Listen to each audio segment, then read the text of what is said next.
Then it's a big privilege and a big honor to welcome you to this gathering. It's an open lecture organized by Livets, and the invited guest is David Rubin, and I will just briefly introduce him. David Rubin is an American Jew who made Aliyah, immigrated to Israel. He became a mayor in the biblical city of Shiloh. And for those of you who know your Bible, you know that that's where the tabernacle was standing for the first years. He was a mayor there. He's also an author, and he will talk a little bit about his books as well. And he's also a well-known political analyst in Israel, and an expert on the Middle East. And when I say an expert on the Middle East, I always think about when I went to the Hebrew University, because I had a lecturer who said, it's impossible to become an expert on the Middle East because it keeps changing all the time. So anyway, we do have an expert among us, and let's give David Rubin a big hand.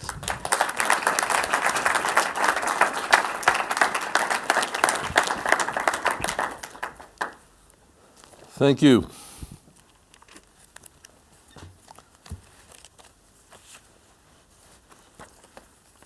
When we talk about being an expert about the Middle East, I'll explain it very simply like this. I've heard many Israeli politicians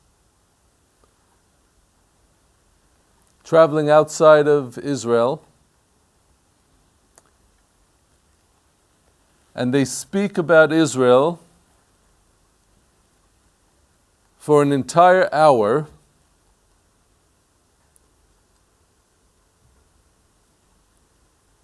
they always mention peace, maybe about 15 or 20 times. They usually do not say the word God. Anyone who can talk about the Middle East and Israel for an entire hour without saying the word God doesn't understand anything about Israel or the Middle East. Unfortunately, we have a lot of people who don't understand anything about Israel or the Middle East. But since I'm speaking to you, I feel like as we say, full disclosure, cards on the table. With me, I'm very much an open book, and I tell people who I am. So, I originally come from the United States. I believe you announced that. I've been living in Israel for 22 years. This is my third visit to Sweden. My first visit to Sweden was about 35 years ago, when I was still living in New York, and I considered myself to be an atheist. And I came to Sweden to visit my girlfriend, who was living in, who was Swedish. And I came here and I spent some time here, and I traveled around Europe. It was quite an interesting trip for me. About 6 months later, when I was back in New York, I had a conversation with her. And this was during the time of the Lebanon War in 1982. And I'll talk more about Israel's history in a moment, but she said, "What do you think about the Lebanon War? About what Israel is doing in Lebanon?" And I said, well, I think what they're doing is what needs to be done. Israel has been suffering from a lot of terrorism coming from Lebanon, and I only regret that Menachem Begin, who was the prime minister of Israel at that time, I regret that Menachem Begin didn't drive Yasser Arafat the head of the Palestine Liberation Organization at that time, didn't drive him out of Lebanon. So she said to me, well, you know, Menachem Begin is also a terrorist. Now a chill went down my back when she said that. Because we had a big argument after that. And I think that was the beginning of the end of that relationship. I'm sorry to say. Because she couldn't understand, or didn't understand, the true story of Israel and the true story of the Middle East. And I didn't know how to explain it. For me, it was just very emotional, being Jewish. So, that's one story about my experience with Sweden. My second story about Sweden is that on that first visit to Sweden, when I arrived in Sweden, I went to Malmö. And I was, being a New Yorker, I was amazed that people were actually standing, waiting for the traffic light to change before crossing the street. And there were no cars coming. What struck me about Malmö was that it was so carefree. People were just very, very mellow and relaxed and friendly and nice. And I know that Malmö is not like that anymore. Maybe, I'm sure there are nice people still in Malmö, but I know that things have changed in Sweden tremendously. And I know this from talking to my friends who are from Malmö and now live in the United States. And they told me about it, and I was very, very troubled to hear what they told me and about how dangerous it is now. And then they started to tell me about how it's because of the growing Muslim population in Malmö. And when I told them that I was going to use that information in my book, The Islamic Tsunami, they quickly said, no, please, don't use our names, I don't want to be a part of anything so hateful. I said, there's nothing hateful about this. I'm trying to bring some truth about what is happening in the world today. But I thought it was very Swedish, the reaction. That she said, no, we can't speak against any group of people. I think we need to be honest about what is happening in the world today, what is happening in Western civilization. Okay, but first I'm going to speak about Israel. There are a lot of misconceptions about Israel. One of those misconceptions, misunderstandings about Israel is this whole Palestinian issue. Now, if you read the news in Sweden, or any Western country for that matter, you would think that Israel has taken control of the ancient country of Palestine. The problem is that there is no ancient country of Palestine. There is only Israel. Well, let me explain it more clearly, okay? I'm going to give you a 5-minute history of Israel. So you have to listen very carefully because the 5 minutes will be up and you will have missed it if you start daydreaming. So please listen very carefully. after slavery in Egypt. Okay, we just had the Jewish holiday of Passover, where we remember how we were brought out of slavery in Egypt. Okay, we spent 40 years wandering in the desert. We came into, we received, let us not forget, we received the 10 Commandments on Mount Sinai. Moses received the 10 Commandments. We looked and we saw this fire on the mountain. Everyone in Israel was a witness to this event. We come into the land of Israel. 14 years later, Joshua brings the children of Israel, the Israelites, to Shiloh. Shiloh is in Samaria. That is the northern part of what the world calls the West Bank. How many of you have heard of the West Bank? And how many of you have read about it in your Bibles? No, you haven't.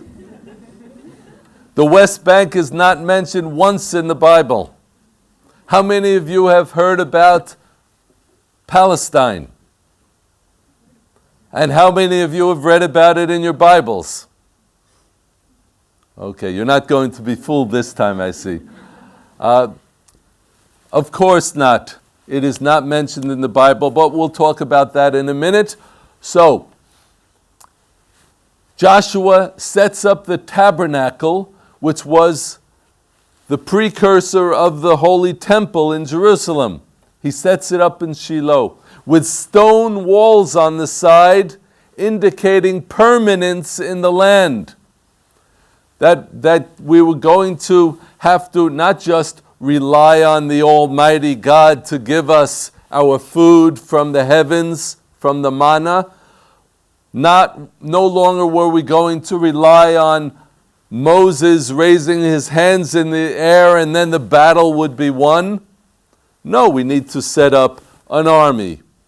We need to go out in the fields and to grow food. We need to build homes, and we need to plant trees, and we need to have a permanent place of worship.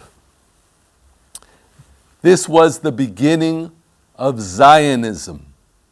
You all know the term Zionism, which means the Israelis building up the land of Israel once again, the people of Israel building up the land of Israel once again and returning to the land of Israel.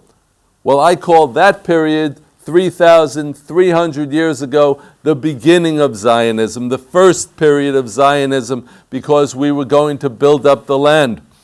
So the tabernacle and the capital of Israel stood in Shiloh for 369 years. Joshua said to the children of Israel, and this is from the book of Joshua, chapter 18, verse 3, "How long will you wait before coming to take possession of the land that the Lord God of your fathers has given you?"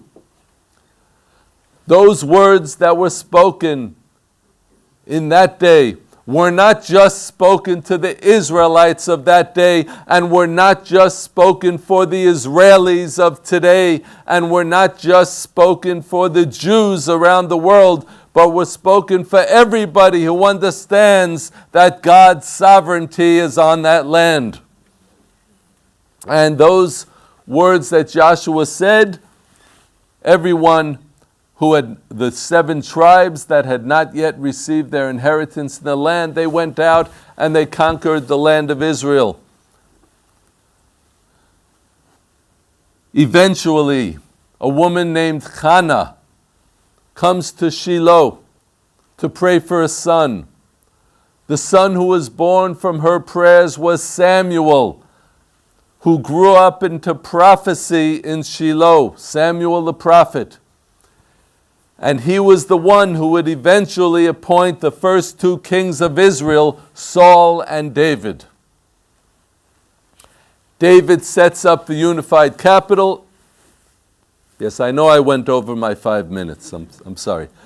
David was the one who sets up the capital, the unified capital in Jerusalem, and the capital remains there. Israel's sovereignty over the land of Israel was well over 1,000 years. Eventually, the Romans conquer Israel, and after the first temple had been destroyed, we built a second temple in Jerusalem. The Romans conquer the land. The Romans scatter Israel around the world to the four corners of the earth. We are exiled from the land. The Romans changed the name of the land of Israel to Palestina, naming it after the Philistines, who are the enemy of Israel. Okay, I often say it's like renaming. It's like a conqueror taking over the United States of America and renaming it Al-Qaeda. Okay, it's the same idea. That's what they did. So they changed the names of the land from Israel to Palestina. There never was an ancient country called Palestine. And I challenge anybody, if there's anyone who's sitting here this evening, who's thinking, but everyone always talks about the Palestinians. Well, I challenge you to tell me, what was the monetary currency of that Palestinian nation? No one can answer that question. Or if I ask, who was the leader of that Palestinian nation? No one can answer that question, because there never was a nation called Palestine. Yes, I know there were invaders in the land of Israel. There were the Christian Crusaders and the Ottoman Turks and the British. All of these were colonial powers in the land of Israel. But there was never an indigenous nation that lived in the land of Israel. In fact, the author, Mark Twain, visited the land of Israel in the late 19th century. And he wrote about this in one of his books. And he talks about how the land is barren, how he could walk for miles and there is hardly a tree, hardly a plant, hardly a flower, hardly a person. So where did all the people come from? Well,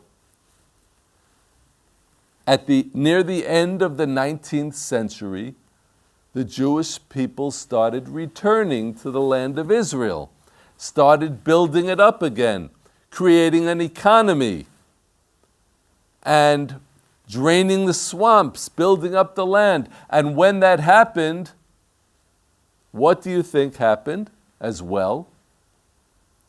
Arabs started moving in from the Arabian Peninsula, from the eastern side of the Jordan River, the so-called, they don't call that the East Bank, you notice, from the eastern side of the Jordan River, and they were looking for jobs. Okay, I know the stereotype that Jews are good in business, right? We knew how to build up an economy. It's not a bad thing. I'm not ashamed of Jews being good in business. So they built up an economy, and in 1948, the State of Israel is reestablished. But what happened in 1948? All of the Arab armies invaded. They took control of eastern Jerusalem, the old city of Jerusalem where the two temples had stood.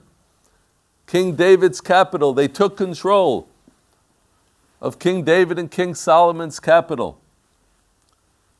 They took control of Judea, which is south of Jerusalem, the so-called southern part of the so-called West Bank. They took control of all of Samaria, the northern part of the so-called West Bank. They took control of the Golan Heights and the Gaza district and the Sinai desert.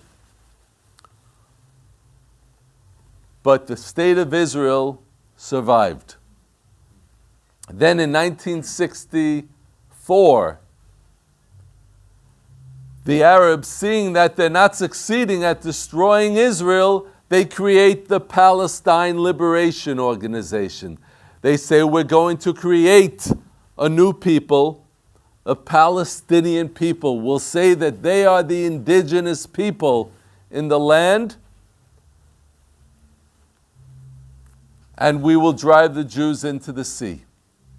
To this day, they are still saying that, and people are believing it. Then in 1967, they attack from all sides. They attack Israel from all sides. And remember, Israel is a tiny country, okay, much smaller than Sweden. They attack from all sides. And guess what happened in that war in 1967? Israel recaptures the old city of Jerusalem, recaptures all of Judea, recaptures all of Samaria, recaptures the Golan Heights, the Sinai Desert, the Gaza district. All of this happens in 6 days, and on the 7th day we rested, because the 7th day was a Jewish Sabbath. This is not a normal thing, but this is how it happened. Jumping ahead, 1993, the Oslo Peace Accords are signed on the White House lawn in Washington, D.C. Yasser Arafat is present. Prime Minister Yitzhak Rabin of Israel is present. And President Bill Clinton, looking like a proud grandfather, hovering over the event.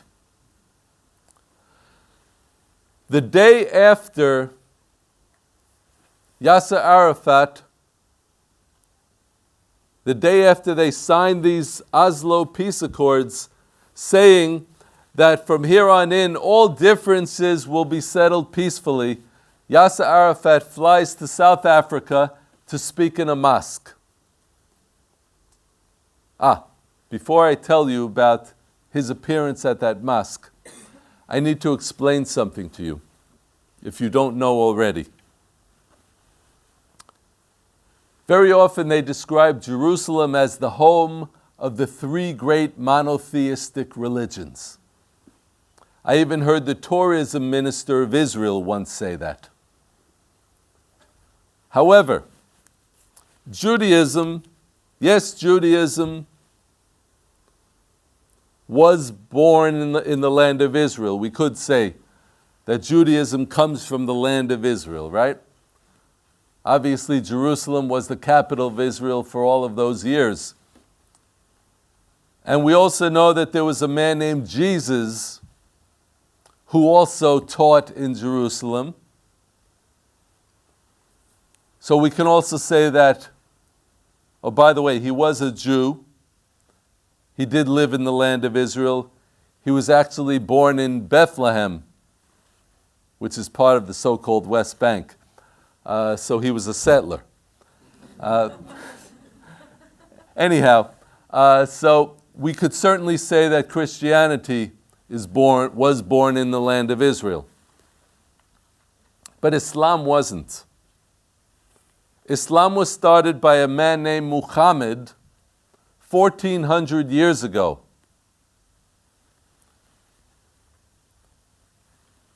He said that he was a prophet, and none of the Jews or the Christians on the Arabian Peninsula where he lived believed that he was a prophet. So he became angry, and he created his own religion. He called it Islam. His own holy book called the Quran. And by the way, he was illiterate. He had to have somebody write it for him from his teachings. But what were his teachings? Well, there are 3 basic principles in Islam that I have learned, and this doesn't come from David Rubin, who wrote the Islamic Tsunami. This comes from the Quran itself and from the Hadith, which is the oral tradition of Islam. There is the concept of jihad, which means holy war against non-Muslims. Then there is the concept of taqiyya. Okay, many people don't know about taqiyya. Taqiyya means deception or lying to further the cause of Islam. Now, Judaism, the highest concept is love your neighbor as yourself. Christianity, I think we could say that the highest concept is love your neighbor as yourself. Jihad seems to be the opposite of love your neighbor as yourself. And taqiyya, lying, certainly I know it's not acceptable in Judaism. We're supposed to be honest. So, okay, that brings us back to Yasser Arafat. He flies to South Africa to speak in this mosque. And he gives his fiery Yasser Arafat speech. He says, "With blood and fire we will liberate you, O Jerusalem. And I call on all of my Muslim brothers and sisters to stand with me in the struggle for Jerusalem. Jihad, jihad, jihad."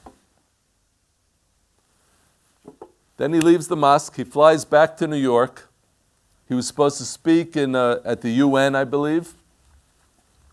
He comes out of the terminal at John F. Kennedy Airport in New York, and he's greeted by a group of reporters who had heard about the speech in South Africa. One of them shouts out to him, "Mr. Arafat, you just signed the Oslo Peace Accords, saying that you're going to work out everything peacefully between you and Israel. How can you be calling for jihad?" And he looked at them with that sly Yasser Arafat smile that I will never forget. And he said the following words: "I will continue my jihad for peace." Now, I don't normally do impersonations, but I remember that exactly how he said it. You cannot have a jihad for peace. It's not possible. It is the opposite. But we in Israel know about that, the concept of jihad, unfortunately. We know about it too well. If you take a walk in my neighborhood, you come to house after house after house that has lost children in terrorist attacks. And I'm not exaggerating. There is one street that is called, this is in my home, in my neighborhood in Shiloh. There is one street that is called the Street of Hannah's Prayer. But it could be called Terror Victims Street. One house, the first house on the street, lost their 16-year-old son when he was in his high school library, and a terrorist came in with a machine gun and started shooting, killing him, killing many others. The very next house, their 17-year-old son was standing at a bus stop when a terrorist came with a bomb, blowing himself up, blowing up this 17-year-old boy and several others who were at the bus stop. The very next house on that street, their 19-year-old daughter was at a bus stop also. Two terrorists with guns came and started shooting, shouting, "Itbach al Yehud," kill the Jews. And she was killed, and everyone else at the bus stop was killed. 3 houses further on that street, there was a 17-year-old boy who was playing basketball at his high school with some friends. Terrorists infiltrated the community, started shooting everywhere, killing scores of children. Then you go around the corner from that house and you come to a family that lost their 5-month-old baby when terrorists on the side of the road, right, they call it freedom fighters, they were throwing rocks at Jewish cars that were passing by. A rock this big hit the baby in the head. He was 5 months old and he died several days later. There are many other terrorist attacks just in Shiloh and certainly in the biblical heartland. I'm not going to tell you about all of them, but I want you to understand the intensity of what I'm talking about. Well, 12 years ago, I was coming back from Jerusalem in my car, driving home on the dark country road called the Road of the Patriarchs. I was halfway home. I had my 3-year-old son with me in the back seat. He was buckled into the baby seat. And suddenly there is a massive hail of bullets on the car. The car went completely dead when the bullets hit. I saw 3 orange sparks whizzing past my eyes. Obviously the bullets had tracers on them. And the car went completely dead. It wasn't starting. I felt a bullet smash into my left leg. Blood started coming out all over the place from my leg. Then I remembered I had my 3-year-old sitting behind me. I turned around to him. My son's name is Rubin or Ruby, we call him. I said, "Ruby, are you okay?" His eyes were wide open. His mouth was wide open. He looked like he was trying to scream or to cry, but no sounds were coming out. I didn't see any blood on him, and I could see that he was bleeding, so I assumed that he was okay. Well, I quickly tried to start the car to get away from the terrorists. They were still shooting. I shifted the gears. It was an automatic car. Trying to get it to start, it was dead. It wasn't starting. It was like a dead car in a cold winter day. And the terrorists are still shooting. Finally, I tried on what must have been the 5th or the 6th try. The car suddenly started. It started as if it had never had a problem starting before. I hit the gas. I drove as hard as I could, driving 170 kilometers an hour to get up to the next community up the road where I hoped I could find an ambulance. I get up there and I pull up to the front gate of the community. Now you have to understand that every community in Samaria has a metal gate in the front of the community to keep out car bombers. This is the way we live. So I start shouting to the guard at the gate, "Ambulance, please get an ambulance." He didn't seem to hear me. But there was a young woman on the side of the road. She started jumping up and down, screaming, "Ambulance, ambulance, don't you hear?" At that point, everyone who was within sound reach came running up to the car. The gas station attendant from the gas station, from the petrol station across the street, ran up to the car. He pulled open the door. He ripped off my shirt, wrapped up my leg to stop the blood flow. He said, "I'm also a paramedic. I know what I'm doing." And he handed me his cell phone. He said, "Call your wife." So I tried to dial. My hand was shaking too much. I couldn't dial. He said, "I'll dial it for you." And I spoke to my wife. I told her I've been shot in the leg. Hopefully an ambulance will soon be coming to take me to the hospital, and Ruby is okay. Well, a minute later, an ambulance pulls up. 2 paramedics leap out of the ambulance. They run up to the car. One of them pulls open the back car door, and he starts unbuckling my son from the baby seat. I said, no, please, leave him alone. He's just in shock. He needs to be with his Abba. He needs to be with his dad." He said, "No, sir, I have to take him out. He pulls him out of the car.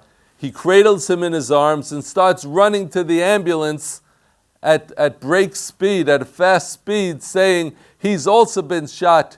He's been shot in the head.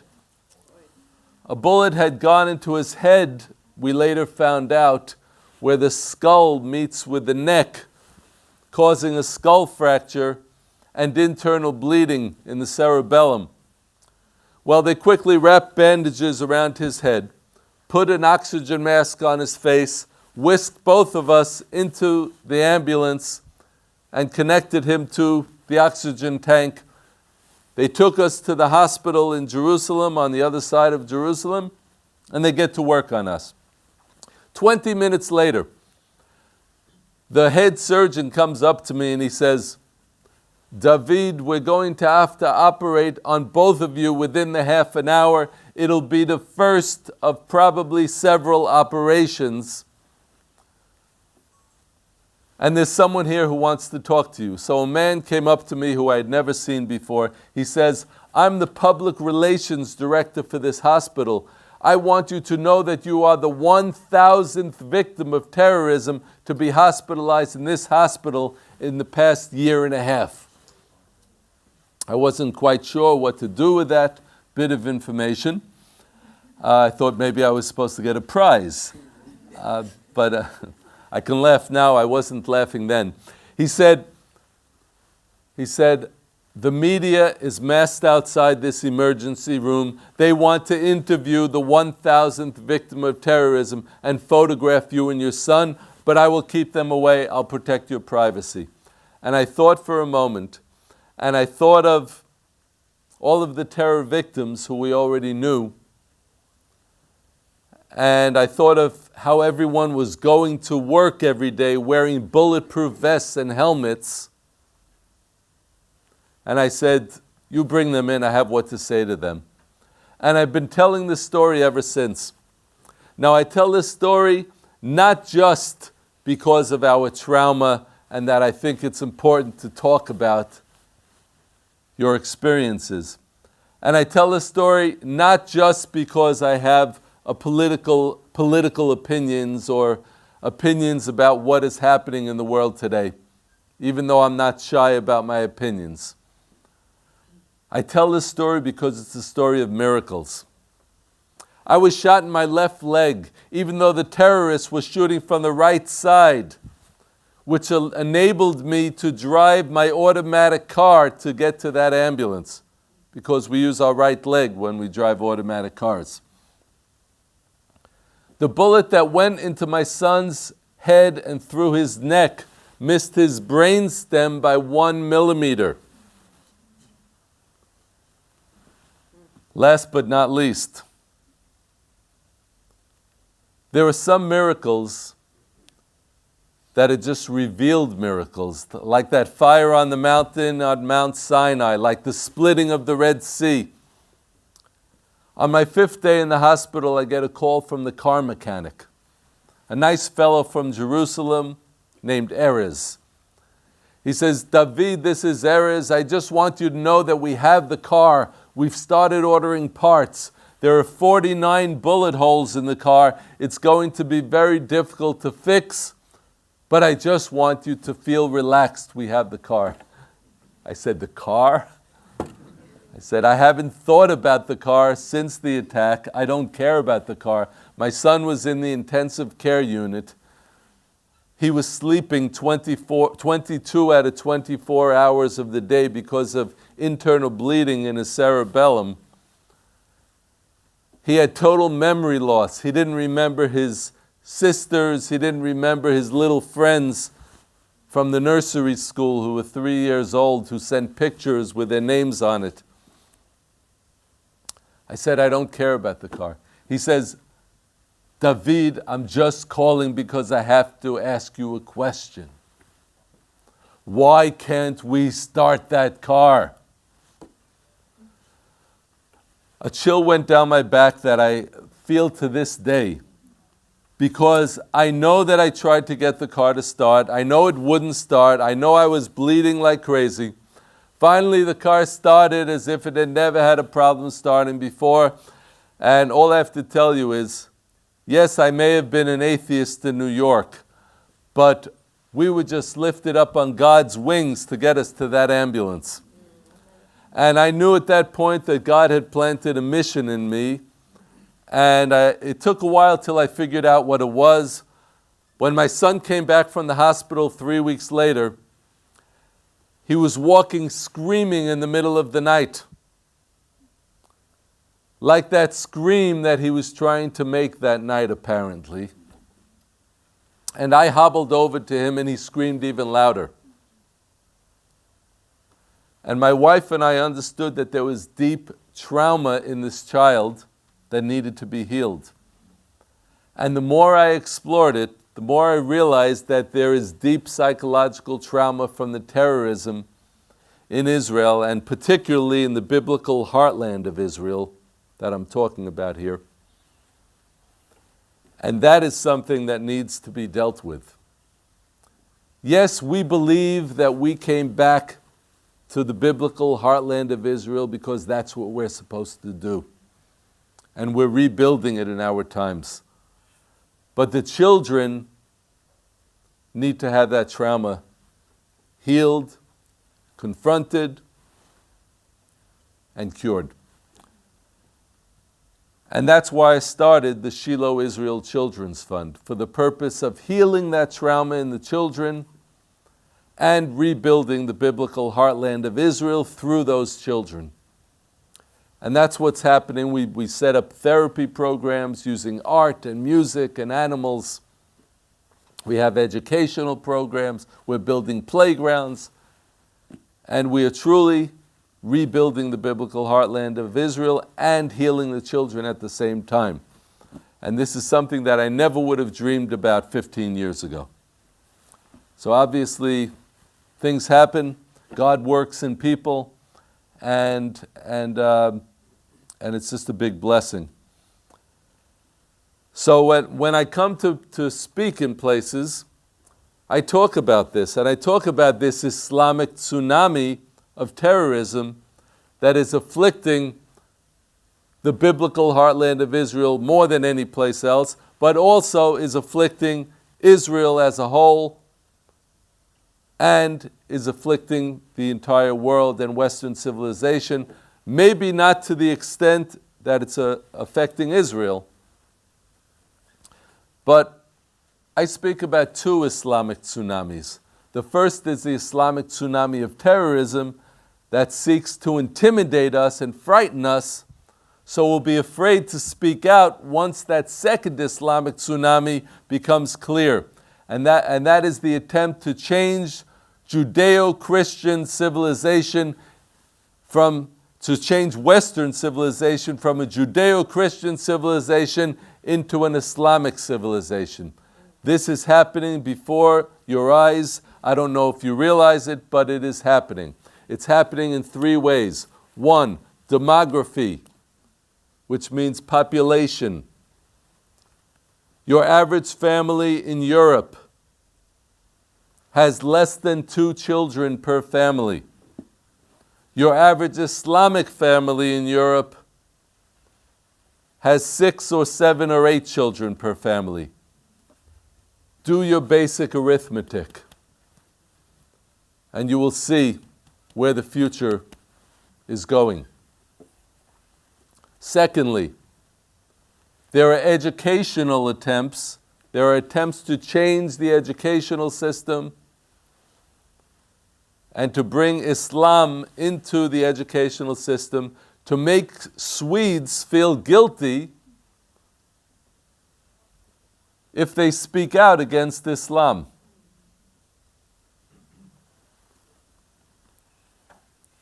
And of course, the attempts to bring Sharia law, that oppressive Islamic law, into Western civilization.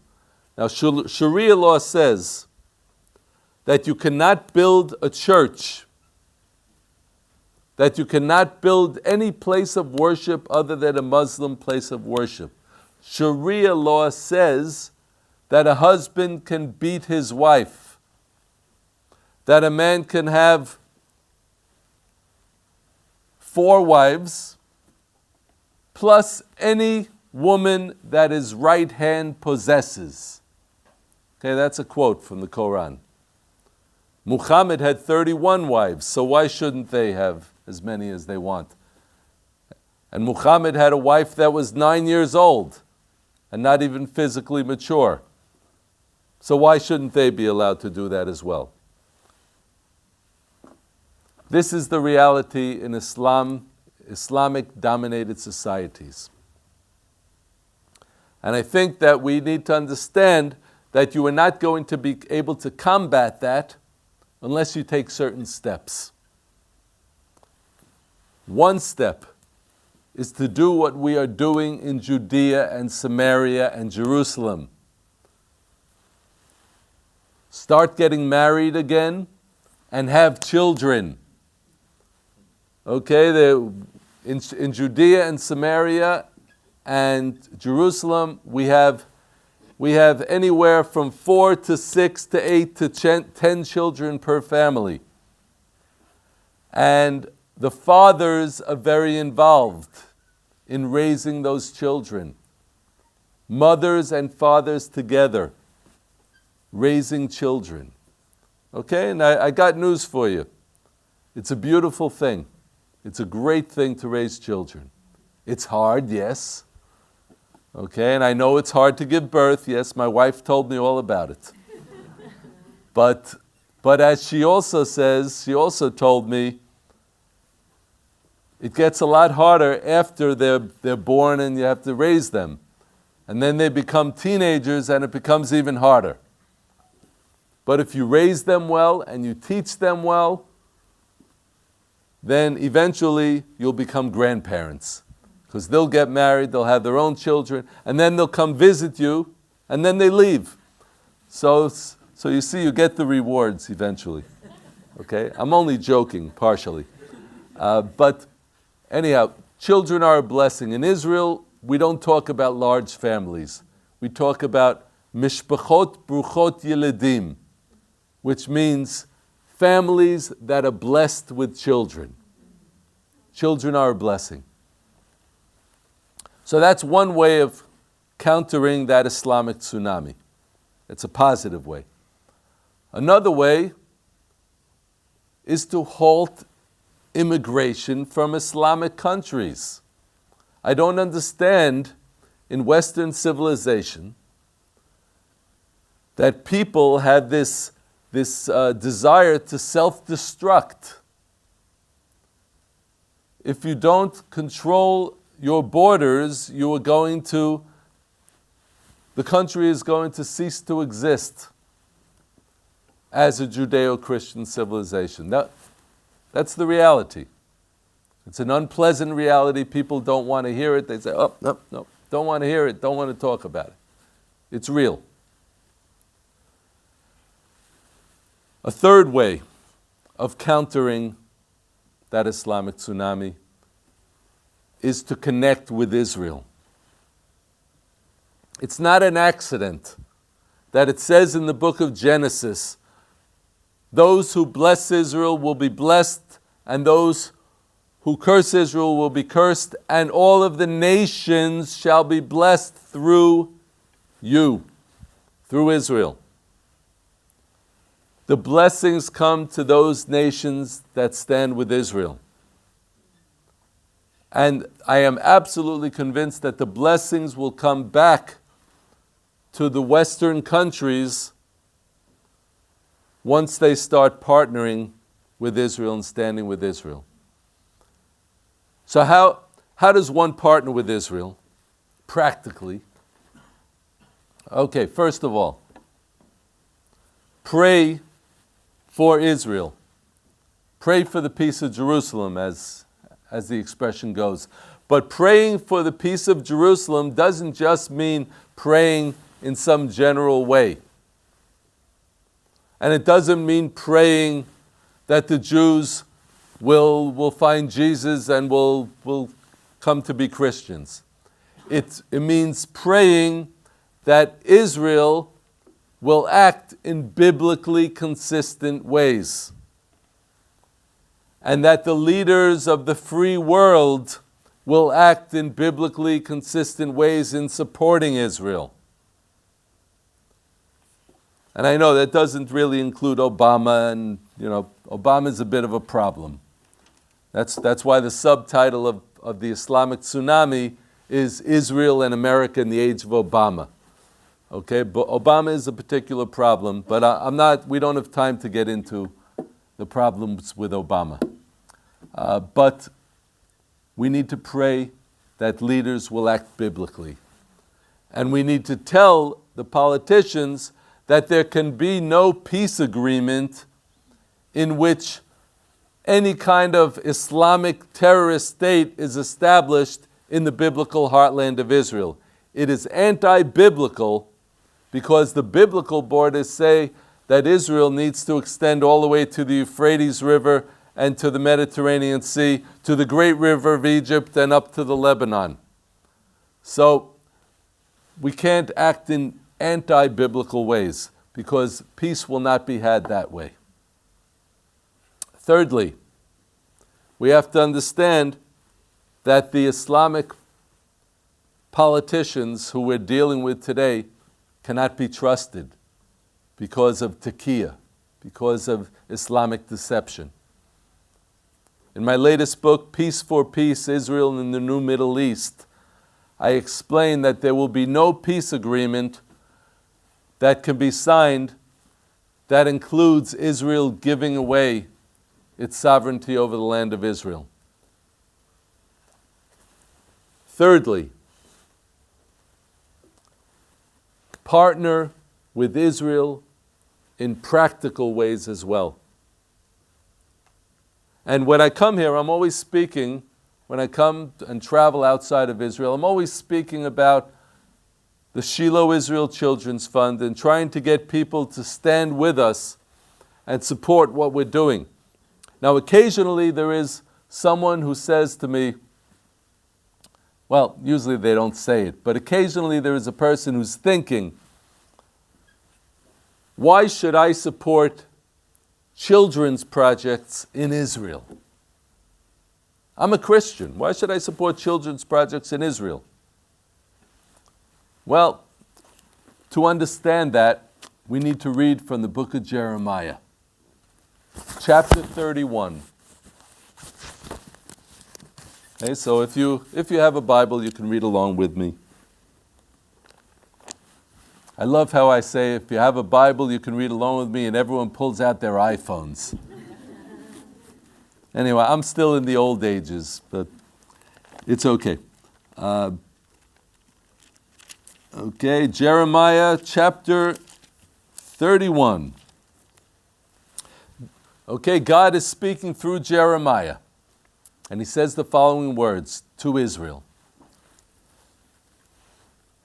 For I have loved you with an eternal love. Therefore I have extended kindness to you.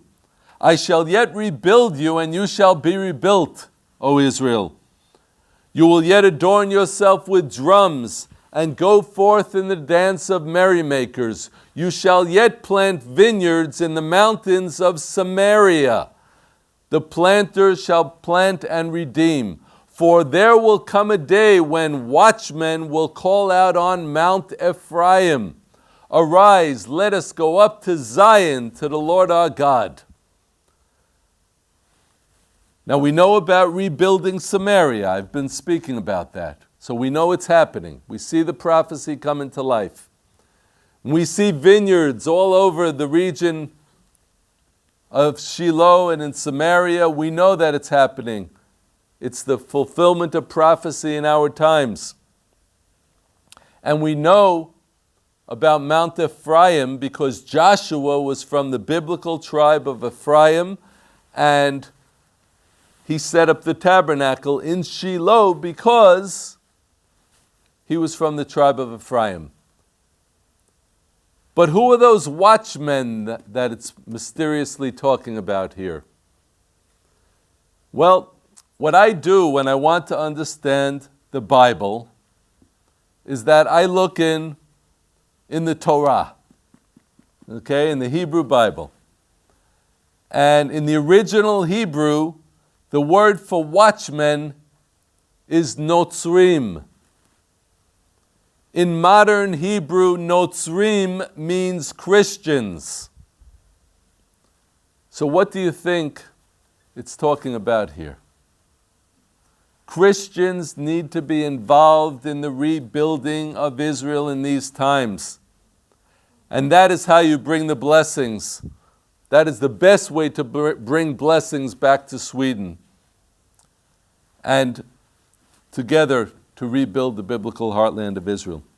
Tonight, and I believe really this is something that it's a worthy case for us to identify ourselves with. One of the ladies that were interviewed there, she said, "Anachnu kulanu chaim et ze." We are all living this. This is a part of our reality. This is part of our daily lives, and this is what it is. I have had the privilege of being in Shiloh 3 times during the last year with groups, and when you drive on those roads to get there, you never know what can happen around the next curve. So I really believe that this is something we should support.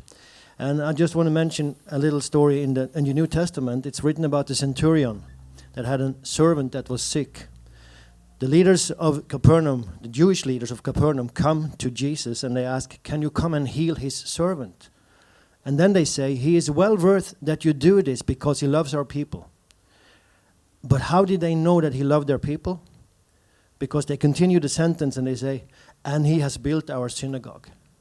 So that's how they will know that we love them when we really participate, when we do something practical.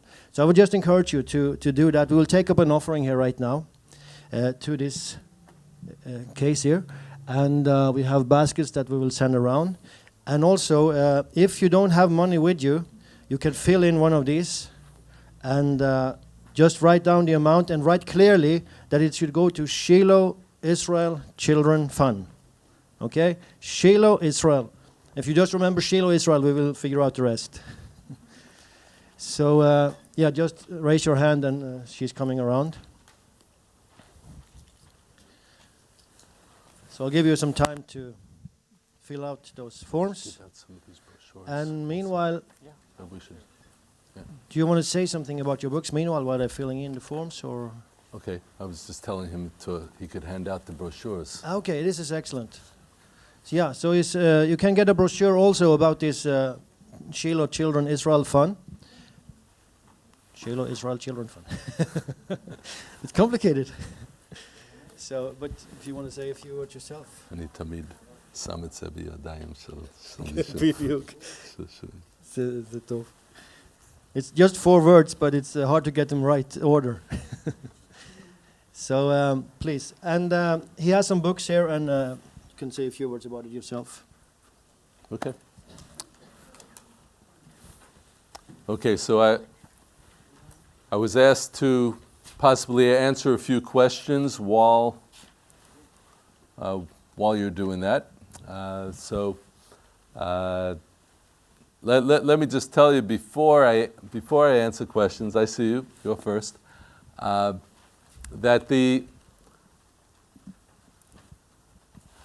Unfortunately, there are occasional technical difficulties, so you didn't get to see the rest of the film. But we have over 1,000 children who are benefiting from these programs at any given time, and it's growing all the time. As far as the formal treatments, the formal therapeutic treatments, there are about 400 to 500 children at any given time who are in treatment. And as far as the informal treatments, then we're going, far beyond 1,000, more like 2,000 children who are benefiting from these programs. Okay, do you want to ask a question? Thank you for this enlightening, really, presentation, and for the good presentation of Israel. Was really good. One question. Where do you see Israel in 20 years? It's maybe not a shortest kind of question, but I would be really interested how you would analyze it and a little bit predict the situation, where it will go and what will happen. Okay, that's an interesting question. It's an interesting question that I don't get asked very often, so it's a good one. Okay, as a believing Jew, and as you heard from what I've said earlier, I think that we are very much in prophetic times. We are seeing the fulfillment of prophecy in our times. And I think that Israel is going to continue to grow. Israel is going to continue to grow both physically, and physically meaning geographically and in terms of population growth. We are the only place in the Western world, the only place in Western civilization that is growing in terms of its population. Okay, putting the Muslims to the side for a minute. The only place, because people are getting married younger and having more children, and I see that growth as continuing. That is the trend. People are becoming more traditional. They're modern, yes. The women work. It's not like the women have to sacrifice their careers. Everyone is. People live in the modern world and they work together on behalf of the children. So that's part of it. Politically, I don't know if you realize, but Israel has recently discovered natural gas. We have some of the largest natural gas reserves in the world. And it's only now beginning to be developed. I think the ramifications for international politics can be very great in that respect. If we're a major energy exporter, which we will be within 10 years, then I think that will change things a bit if people aren't so dependent on Saudi Arabia and Iran and Iraq and countries like that for their energy needs. Last but not least, I think we're going to see a continued spiritual revival in Israel, which hopefully we'll see in the Western world as well. But as far as Israel is concerned, I am absolutely sure that we're going to see the second phase of the book of Ezekiel, where God puts His Spirit in us. We already see it in Israel, a return to tradition and return to God. And I think that trend is going to continue. And with God's help and with the help of our actions, I hopefully within 20 years we'll see the coming of Messiah and the rebuilding of His kingdom on earth. But I'm not predicting the exact year like that. I know some Christian commentators say that they have it all figured out. It's going to happen exactly in this year, and right, because of the moons and all this stuff. I don't get into that. But we see the trends in prophecy. And so Israel will continue to grow and will continue to thrive. And God willing, some of those lights from Zion will go out to the rest of the world as well. Other questions? Okay, if you want, you could ask your question in Swedish and somebody can translate if you need that. How was your son today? Okay, my son had a full recovery, a complete recovery, and he is now 15 years old, and he's busy being a teenager. And we're thankful for that. We've been very blessed. Yes, ma'am. How many people are living in Shiloh and areas around? There are about 6,000 or 7,000 people in the entire Shiloh township. But this is big growth. It started out with, in 1978, there were just 8 families that came. And the Prime Minister of Israel was very nervous about what the world was going to say if they start settling Shiloh again. So they announced it as an archaeological expedition. But in truth, everyone knew what was really happening, and the growth has continued. Is that all Samaria? Go. Yes, all of Samaria, the Israeli population is growing. It's growing quite. It's the fastest growing population in all of Israel. Okay, so when they say that we're an obstacle to peace, I say no, we are not an obstacle to peace. But we are an obstacle to an Islamic terrorist state in the biblical heartland of Israel. Because our population is going to continue to grow. We're growing faster than the Muslim population. And within a certain number of years, there'll be nothing to negotiate about. And they know that. And that's why they're in such a state of panic, and they're running to the United Nations. And as far as I'm concerned, let them go to the United Nations. They can become members of every committee that they want to become members of, as long as we're able to continue growing. Other questions? Okay. If there are no more questions, then I put it back in your hands. So let's just give him a big hand. Thank you. Thank you so much. Thank you so much for coming, and we will hope to have you back again another time. And also thank you for coming. It was a short notice, but thank you for coming and showing up. And use the information that you got here to say something good about Israel. Amen.